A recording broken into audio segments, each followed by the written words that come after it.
Alhamdulillahi Rabbil Alamin. Wassalatu wassalamu ala ashrafil anbiya'i wal mursalin. Asyhadu an la ilaha illallah wahdahu la syarika lah. Wa asyhadu anna Muhammadan abduhu wa rasuluhu la nabiyya ba'da. Usikum wa iyaya bitaqwallah faqad fazal muttaqun. Wa qala Allah ta'ala fil Qur'anil Karim, ya ayyuhalladzina amanu taqullaha haqqa tuqatih wa la tamutunna illa wa antum muslimun. Wa qala aidan wa tazawwadu fa inna khairul zadi taqwa.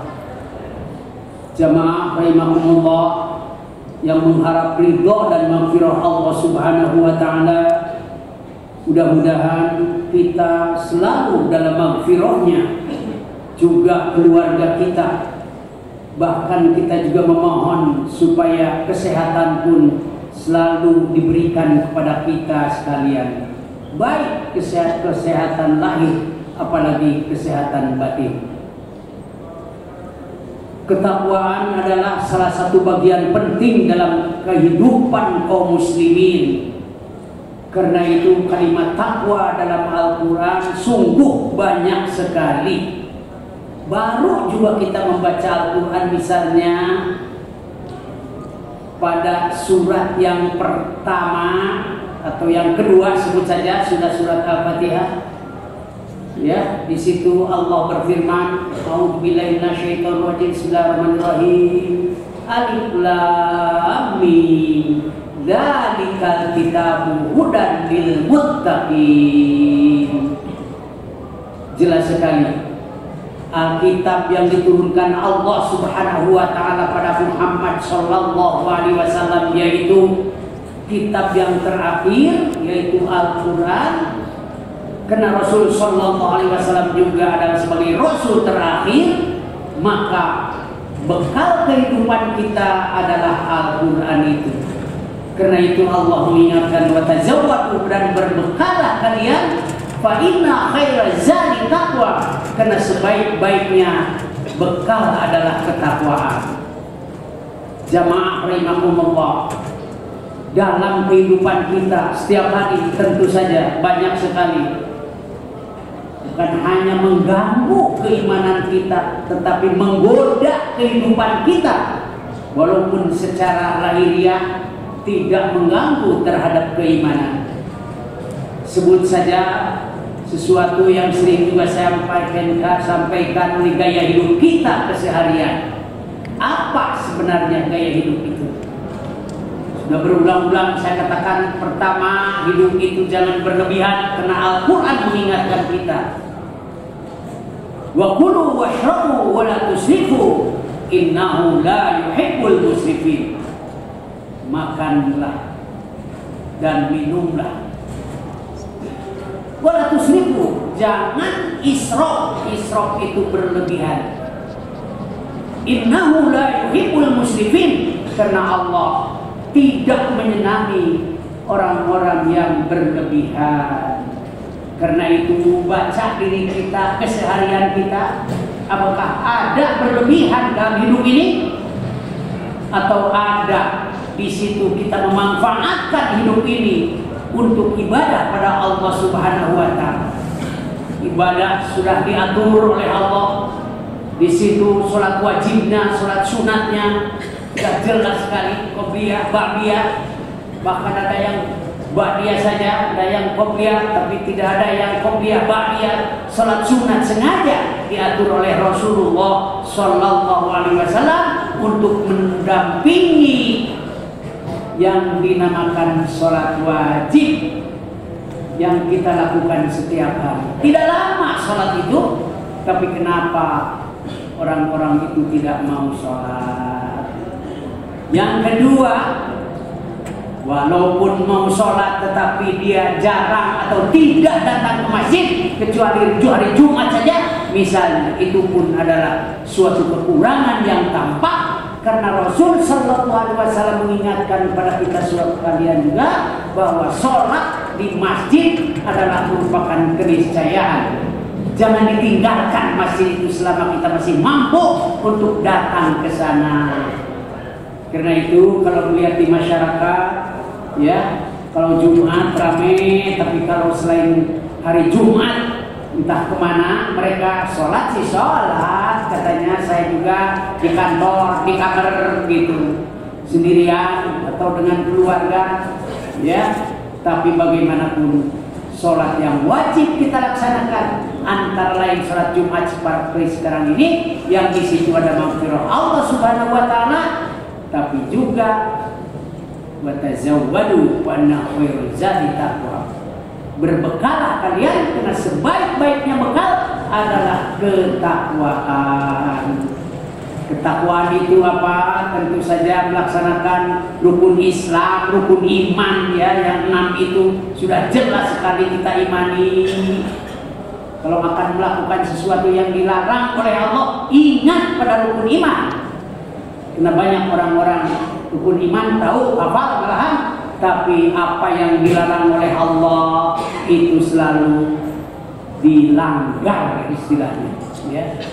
Maaf, dilanggar, dirumpak cek bahasa Sunda, tapi bukan langgar tajud, ya. Tajud itu dilanggar juga gitu, tapi ini artinya tadi dirumpak, ya. Bahkan bukan hanya yang haram, yang kira-kira dibenci atau makruh pun harus dijauhi.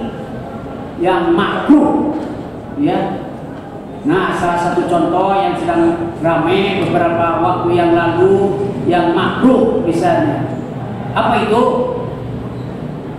Makan jengkol, makan pete, cenah makruh, bau eta teh, sehingga orang lain tutup hidungnya. Ya, tapi mohon maaf ya, itu juga ada obat di situ, terutama orang-orang yang manis. Orang diabetes katanya makan jengkol atau makan pete. Bagaimana menghilangkan baunya? Gampang. Bukan corona. Ya. Bukan korek api dan rokona, tetapi kopi saja. Nah, itu bisa hilang. Allah Subhanahu Wa Taala menciptakan makhluk ini, ya, kita dan tumbuh-tumbuhan yang selalu menjadi bagian penting dalam kehidupan kita.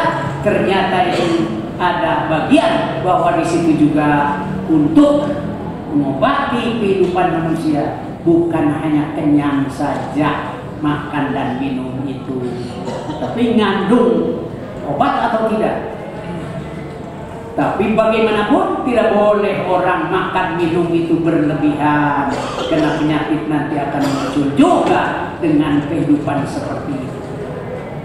Yang kedua, tidak boleh ada kemubadziran. Wala tubadir tabdiro. Al-Quran jelas sekali itu, ya. Jangan ada kemubadziran dalam surat Al-Isra. Innal mubadzirina kanu ikhwana syayatin. Naudzubillah. Orang yang mubadzir itu adalah ikhwan setan. Naudzubillah min dzalik, jadi ikhwan syayatin. Jadi ikhwan setan. Karena itu kalau makan minum kita pikirkan, habisi semuanya. Minumnya habis, makanannya habis. Karena itu makanan juga harus diatur supaya bisa habis. Kalau belum kenyang, ya nambah lagi, nggak apa-apa itu mah. Gitu. Kalau di rumah sendiri. Tapi kalau bertamu jangan menambah lagi. Emang nggak malu? Pokoknya takbir itu tidak boleh. Ikhwan syaitan, naudzubillah min dzalik. Ya. Karena itu pada orang-orang yang corona ada yang dibuang dari situ. Yang dibuang itu mubazir itu, habisi semuanya. Ya. Korek api dan rokona, apa yang dibuangnya di situ? Enak aja. Siapa yang diuntungkan? Penjajah negeri ini sekarang ini. Jadi orang-orang yang masih corona, korek api dan rokona, Artinya memberi kesempatan pada penjajah negeri ini supaya mereka lebih beruntung. Kita yang dirugikan. Ada 8 orang kan? Itu akan saya sebut 8 orang itulah yang memiliki pabriknya. Umat Islam itulah yang sebulan habis 450 miliar ya masuk ke uang mereka. Kemana kan duitnya? Dibawa ke negeri asal negerinya ke sana. Kita sebagai umat Islam taatlah pada tuntunan Al-Quran dan Sunnah. Hati-hati makan minum, ya, termasuk minum asap. Itu harus hati-hati minum asap di sini. Ya, jangan dibiasakan minum asap itu. Kalau senang minum asap, jongkok di depan kompor, kenyang itu setengah menit juga. Ya, jangan semak sekali menguntungkan pada orang lain. Apalagi mubadir, takdir, tidak boleh. Makanan, minuman, apapun yang kita miliki, ya, pakaian sudah banyak, ya, udahlah beri pakaian, sodakokan saja kalau punya uang banyak, atau beli pakaian baru, apalagi lebaran kemarin, nah pakaian yang lama sodakokan pada masyarakat fuqara wal masakin, gembira. Yang ketiga, gaya hidup yang tidak boleh adalah berkemewahan. Kemewahan inilah jamaah rahimakumullah. Kalau sudah berkemewahan, maka di situ akan ada kehancuran. Dan itu dalam Al-Quran jelas sekali di dalam surat Al-Isra ayat 16. A'udzubillahi minasyaitonir rajim. Wa idza aradna anuhlika qaryatan amarna mutrafiha fafasaku fiha fahaqqal qaul fadamarna tadmira. Jika kami bermaksud anuhlika qaryatan, menghancurkan suatu negara, amarna mutrafiha, kami perintahkan pada orang-orang yang mutrafin, orang-orang yang berkemewahan. Di situ fafasaku fiha, lagi dia fasik, jauh dari agama, fahaqwal qaul fadamarna tadmira, maka akan jelas di situ perintah kami hancurkan sehancur-hancur. Naudzubillahi min dzalik. Karena itu jamaah rahimakumullah, kembali pada ajaran Al-Quran apapun, bukan hanya urusan-urusan akidah, bukan hanya urusan-urusan ibadah, tapi juga urusan muamalah seperti ini harusnya di bagian penting dalam kehidupan kita sekalian.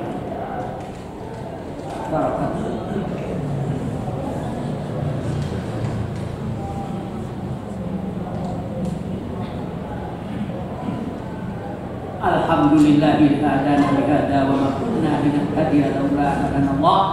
Asyhadu an la ilaha illallah wahdahu la syarika lah wa asyhadu anna Muhammadan abduhu wa rasuluh. Nabiyya ba'd.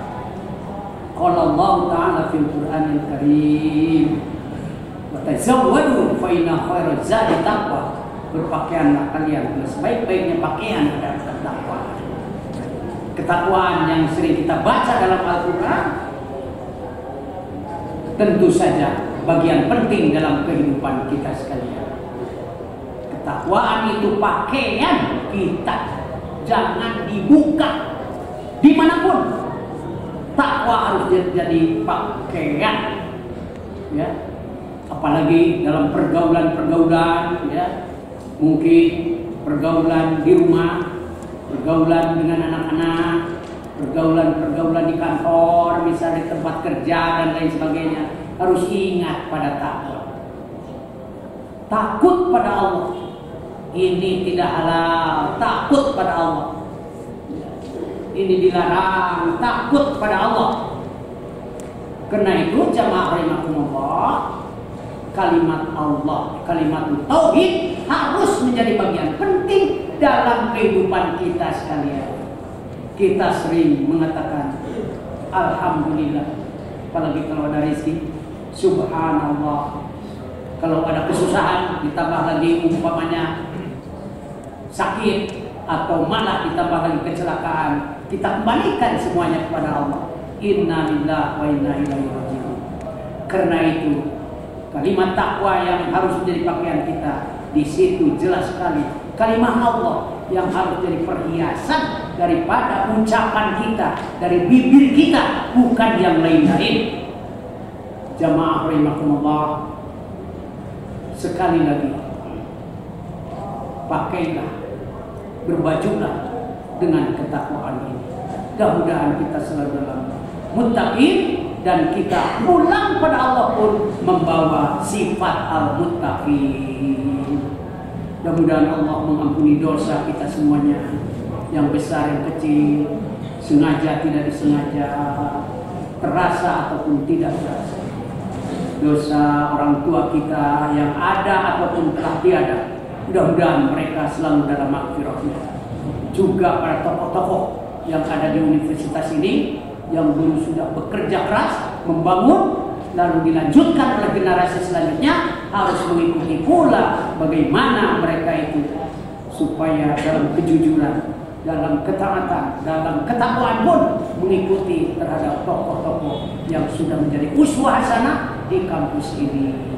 Rabbana la tuzigh qulubana ba'da idh hadaitana wa hab lana min ladunka rahmah innaka antal wahhab. Rabbana innaka jami'un nasi liyaumin la raiba fihi innallaha la yukhliqul mi'ad.